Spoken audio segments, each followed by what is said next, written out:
Have you ever stared at your bank account, your pantry, or your life and thought, this just isn't enough? Maybe you're down to your last dollar, your last ounce of energy, your last thread of hope. what if I told you that you're not enough? Is exactly the place where God does his best work. Scarcity is a language heaven understands. Deeply, because it's often the birthplace of God's greatest miracles. It's in the moments when we run out of options that we finally become Open to divine intervention. Today, we'll explore the story of a desperate widow in 2 Kings 4:1-7. who had nothing left but a small jar of oil, and how God used that very lack to unlock a future she could have never imagined. this is not just an ancient story. It's a prophetic blueprint for anyone standing at the edge of financial ruin or lack today. The wife of a man from the company of the prophets cried out to Elisha, "Your servant, my husband, is dead." And you know that he revered the Lord, but now his creditor is coming to take my 2 boys as his slaves.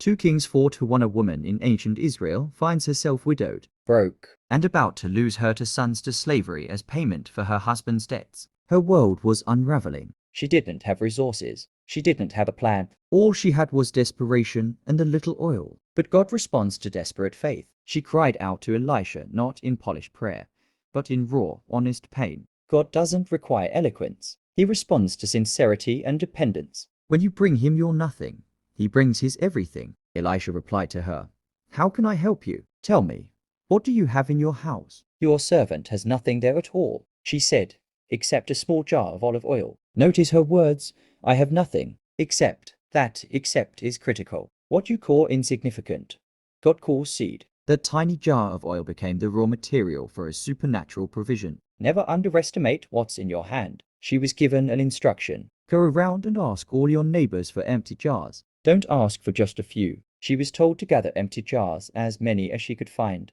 The measure of your faith sets the measure of your miracle. The oil only stopped flowing when there were no more jars to fill. Your faith sets the limit. When responding to God, don't shrink your vision to match your bank account. Expand your faith to match God's power. Note her next action into Kings 4:5. She left him and shut the door behind her and her sons. They brought the jars to her and she kept pouring. God multiplies in the secret place. She did it pour in front of an audience, behind closed doors, in the privacy of faith-filled obedience. The miracle happened. Sometimes God's greatest provisions are birthed in moments when no one is watching, but him when all the jars were full. She said to her son, "Bring me another one."